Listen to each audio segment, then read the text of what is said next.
கடந்த சில நாட்களாகவே இயக்குனர் மற்றும் நடிகரான சுந்தர் சி பற்றிய செய்திதான் சோசியல் மீடியாவில் அதிகமாக பேசப்பட்டு வந்தது. அதற்கு காரணம் சுந்தர் சி தமிழ் சினிமாவில் பெரிய லெஜண்டான கமல் மற்றும் ரஜினி இருவரையும் இணைத்து ஒரு படம் பண்ண போகிறார் என்பதுதான். கமல் தயாரிப்பில் ரஜினி நடிக்க அந்த படத்தை சுந்தர் சி இயக்குகிறார் என்பதால் இது பற்றி அதிகமான எதிர்பார்ப்பும் மக்கள் மனதில் இருந்தது. ஆனால் நேற்று அதற்கு அதிர்ச்சி கொடுக்கும் வகையில்தான் சுந்தர் சி ஒரு அறிக்கையை வெளியிட்டிருந்தார். தான் இந்த படத்தில் இருந்து விலகுகிறேன் என்று அவர் கூறியதை தொடர்ந்து சமூக வலைதளங்களில் விமர்சனங்கள் பகிரப்பட்டு வந்தது. பலரும் சுந்தர் சியை ட்ரோல் செய்வதும், சிலர் அடுத்த இயக்குனர் இவர்தான் என்று நெட்டிசன்கள் பதிவிட்டு வருகிறார்கள். இந்நிலையில் தலைவர் 173 என குறிப்பிட்ட ஒரு பதிவில், ஒருவேளை பாடலுக்கு குஷ்பு கூட ஆடலாமா என ஒரு பயனர் நகைச்சுவைத்தனத்தில் கருத்தை வெளியிட்டிருந்தார்.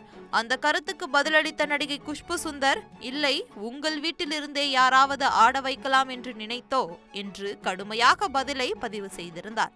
தற்போது இந்த பதிவு சமூக ஊடகங்களில் வேகமாக பரவி வருகிறது.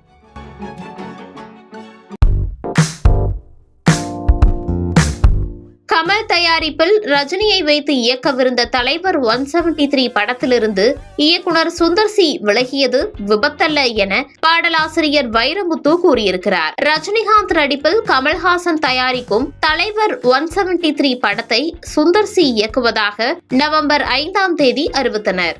அருணாச்சலம் படத்திற்கு பின் சுந்தர் சி இயக்கத்தில் ரஜினி நடிக்கிறார் என்பது பெரிய எதிர்பார்ப்பை ஏற்படுத்தியது. இந்த சூழலில் இயக்குனர் சுந்தர் சியிடம் இருந்து ஒரு அறிவிப்பு வெளிவந்தது. அதில் ரஜினி படத்தில் இருந்து வெளியேறுவதாக அறிவித்தார்.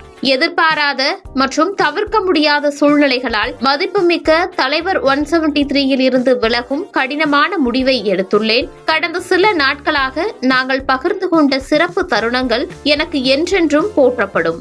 அவர்கள் எனக்கு விலைமதிப்பற்ற பாடங்களை கற்றுக் கொடுத்துள்ளனர். மேலும் நான் முன்னேறும் போது அவர்களின் உத்வேகத்தையும் ஞானத்தையும் தொடர்ந்து தேடுவேன் என சுந்தர் சி குறிப்பிட்டார். இதனையடுத்து என்னுடைய நட்சத்திரத்திற்கு பிடித்த கதையை தான் நான் எடுக்க முடியும்.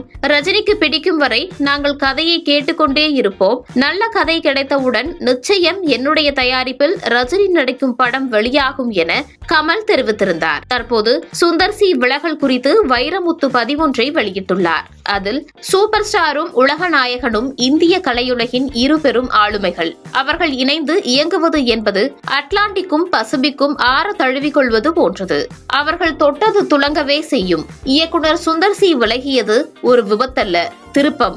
அதில் யாரும் கள்ள சந்தோஷம் அடைய வேண்டாம். வளைந்து செல்லும் நதி ஒரு திருப்பத்திற்கு பிறகு வேகமெடுக்கும் என்பதே விதி. மாற்றம் ஒன்றே மாறாதது.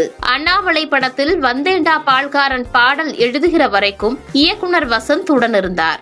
ஏதோ ஒரு சூழலில் அவர் விலக நேர்ந்தது. 48 மணி நேரத்திற்குள் இயக்குனர் சிகரம் கே பாலச்சந்தர் தன் இன்னொரு சீடனை இயக்குனராக்கினார், சுரேஷ் கிருஷ்ணா. அது ரஜினி வரலாற்றில் தடம் பதித்த படமாயிற்று. இந்த மாற்றமும் அப்படி ஒரு வெற்றியை எட்டலாம். குழப்பம் கொடிகட்டட்டும். இந்த பொழுதில் இரு பெரும் கலைஞர்களுக்கும் நாம் ஊக்கமும் உற்சாகமும் ஊட்ட வேண்டும். ஏனென்றால் அரை நூற்றாண்டுக்கு மேல் மக்களுக்கு மகிழ்ச்சி கொடுத்த கலைஞர்கள் அவர்கள். தொடருங்கள் தோழர்களே, இப்படை தோற்கின் எப்படை வெல்லும் என வைரமுத்து பதிவிட்டுள்ளார்.